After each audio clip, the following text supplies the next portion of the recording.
Hey, what it do, y'all? It's your boy YouTube Blue coming back at you again, and it is Victory Tuesday, not Victory Monday. Cowboys win Monday Night Football, primetime, baby. Beat the Giants 37-18 in a game that really started off a little sloppy, but they got it together in the end and they clawed back and won. The Cowboys are they're gonna have their rest day, of course, and then they'll be getting ready to play the Minnesota Vikings on Sunday Night Football. Another primetime game, guys, but this time at home against the Minnesota Vikings. And the Minnesota Vikings are looks like they're gonna be without Adam Thielen, but they got plenty of other firepower over there, so that's going to be an interesting matchup for these Dallas Cowboys. Now, about last night, couple of things I want to get into. Those of you that missed my live stream last night, I did live stream the game. It was good. Those of you that came in there to show some love, I appreciate each and every one of you. You guys are awesome, and you guys were funny. You guys were gave me a lot of outtakes. You guys are hilarious. It's a lot of talent in these Cowboy fans, and shout out to you guys for that. Thanks for the support. I appreciate it. Now,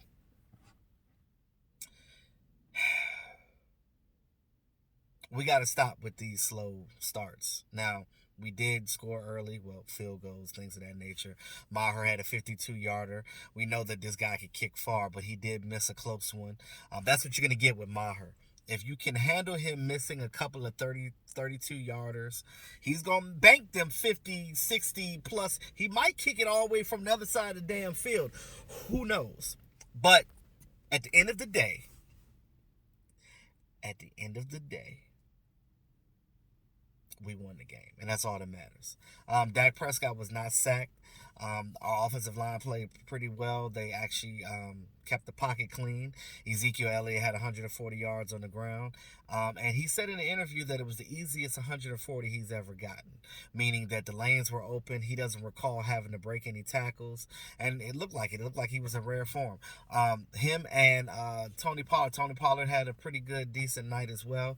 He had a mean stiff arm on Janoris Jenkins that put his butt on the ground. Now, Tony Pollard is gonna be something, y'all. And I love the 1-2 punch that we got with him. It was one run that Tony Pollard had where he ran around the corner, and Zeke was on the lead block. It was like a lead draw, and Zeke blocked that, and he took that dude out of the picture. Let me tell you something. I love what Kellen Moore is doing. If Jason Garrett continues to let Kellen Moore um, mature as an offensive coordinator and do his thing and leave him alone, Kellen Moore is making he's conducting this offense like it should be. We have too much talent and firepower in this team not to be a contender each and every week.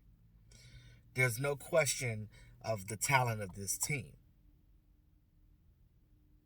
It comes down to our coaching staff and the things that they're doing as far as getting this team together and calling the right plays and making sure that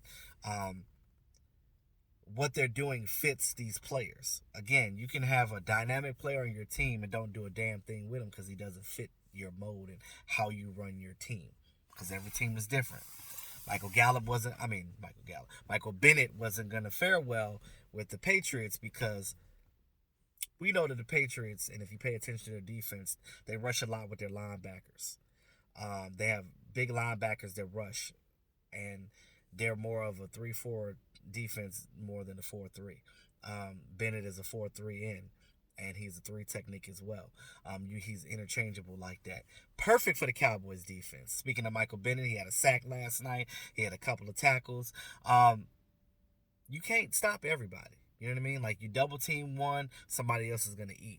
Robert Quinn didn't have the normal production because they were double teaming him.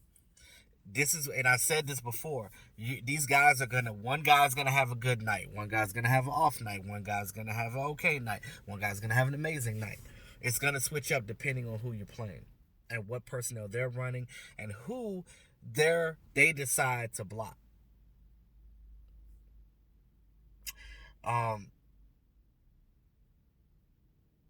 when this Dallas Cowboy team plays as a whole and everybody's doing their job, we can't be stopped because all 3 phases in the game work like clockworks.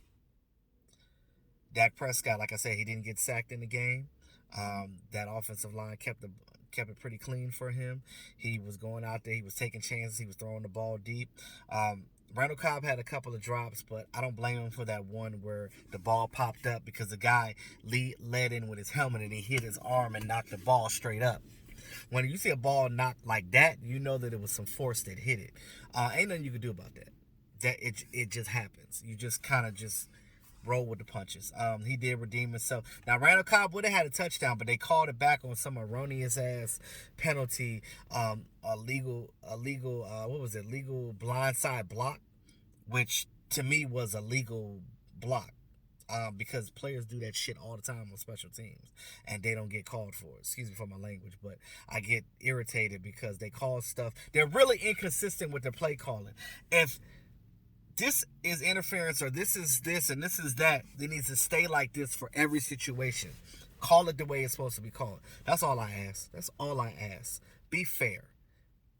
I feel like sometimes when we're playing against these teams, we're playing against whatever team's defense we're playing and the damn refs. I don't understand it. I don't get it. Another thing with that as well, penalties. Now there was less than we normally have gotten, which is good, but we had some stuff swing our way as well. We lost a little bit of momentum. You look in the beginning, we had some drop passes. Tony Pollard dropped one. Ezekiel Elliott dropped one. They were thinking before they were running with the ball. Dak Prescott threw an interception right on the first pass of the game. And I guess it's a good play by Antoine Bethea. He was right there, and he just jumped up and caught it. But our defense stopped them from scoring a touchdown. They just kicked the field goal. So, like I said, I'd rather take the 3 than take the 7. We held them at bay for a while, and that's what we did. We held them at bay just enough for our offense to come back and get clicking again, and that's what happened. That's what happens to your team when you come back from all that rest from a bye week. We had that rest and some more rest because they had some rest during the week as well before they actually practice, because they didn't play till Monday night. They didn't really have to come back and practice for real until Thursday. They didn't practice. Everything was a walkthrough and rehab and things of that nature up until this past Thursday when they were actually getting ready and implementing the game plan and things of that nature. Now, Michael Gallup, that touchdown pass that he had, that 15-yard touchdown he had, fly like a Gallup. Not gonna say eagle because there ain't no eagles over here. So he flew into the end zone, and I saw it. I was like, my man. Blake Jarwin. Let me tell you something. That seam route that we run with these tight ends works 99% of the time. I'm gonna say 100% because it ain't never not work. That seam route was perfect. The blocks were perfect. Everything was lined up. When he got in the game, I sat there on that live stream and I was like, "Oh, Blake Jarwin getting this one on the scene." I saw it coming, and it happened. When I looked at the screen, I was like, "Oh shoot, Blake Jarwin in the game." He lining up. He's not in block formation. He is lined up outside. Something is going to happen, guys, because we know that he was going to get a touchdown. You know why? Because Blake Jarwin is a giant killer. I think that we need to start utilizing our tight ends more. Old man Witt had a good game. The old heads had a good game. Sean Lee was tackling. He was out there getting it in. And old man Witt getting yards after catch. When the last time Jason Witten had yards after catch? Because before he had his little, I'm gonna say retirement because it wasn't really a retirement. When he left temporarily, he wasn't getting yards after catch, and all of a sudden he come back and it's like, I'm rejuvenated, guys.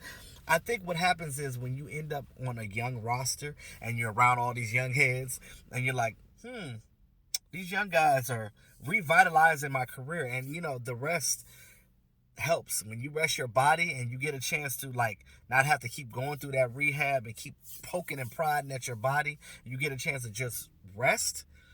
It works wonders for you. So shout out to Jason Witten, man. Jason Witten having a good game. Sean Lee having a good game. We started working like a well-oiled machine as the game progressed. Jalen Smith had a sack. And yesterday was Dez Bryant's birthday. Shout out to Dez Bryant, man. Happy birthday, brother. I know he'll never see this video, but I'm just gonna say it anyway, just in case. You never know.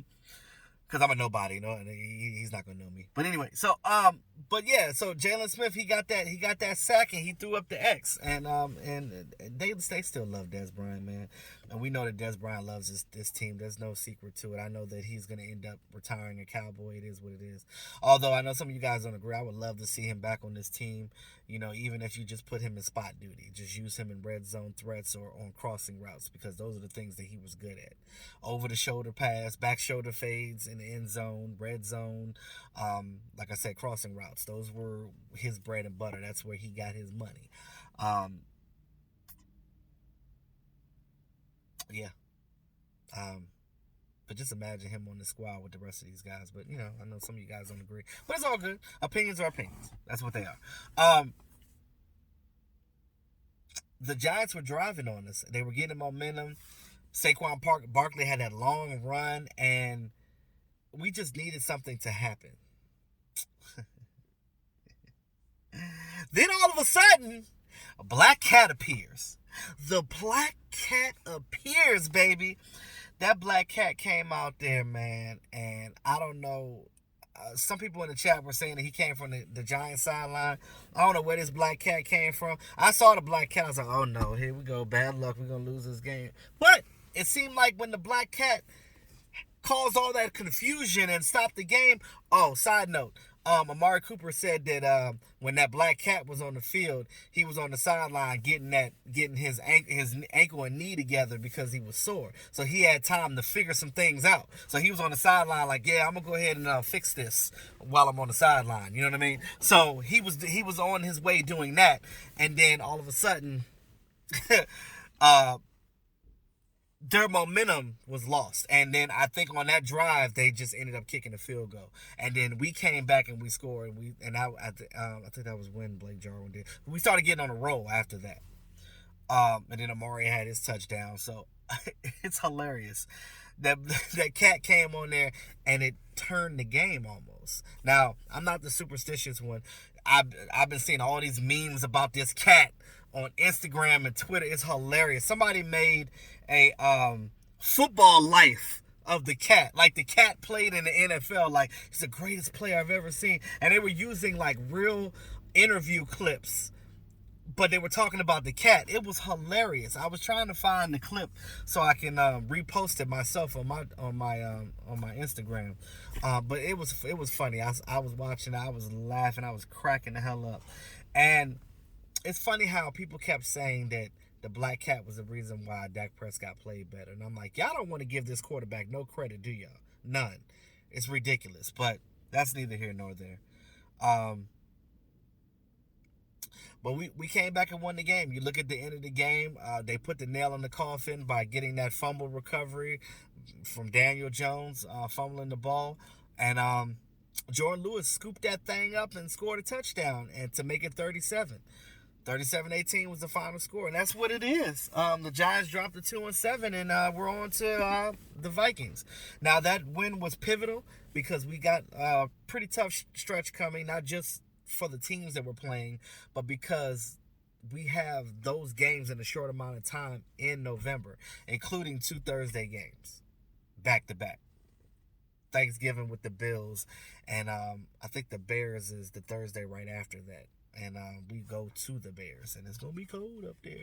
But Mitchell Trubisky is not playing like a quarterback. I didn't say like a good. He's not even playing like a quarterback. So since you're not playing like a quarterback, our defense is going to eat. Somebody put a Hot Boys chain on the cat, and I was like, damn, the cat got a Hot Boys chain.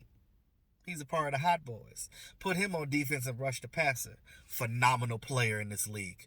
As Jason Garrett says it, he's always been a great player, and he will always be a great player. He's been a great player for a long time. That cat has been a great player for a long time. And did you see that touchdown that cat scored? I think he had like This cat had the stats that the cat had was ridiculous. I think he had like 4 receptions for like 115 yards. Like, dude was catching balls out there. He was catching the balls like Dez used to do. That cat, that cat is the greatest player I've ever seen.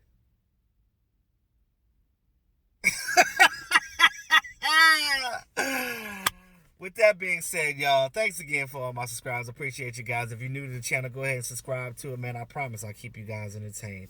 It's your boy E2 Blue, always keeping it real. Talk to y'all soon.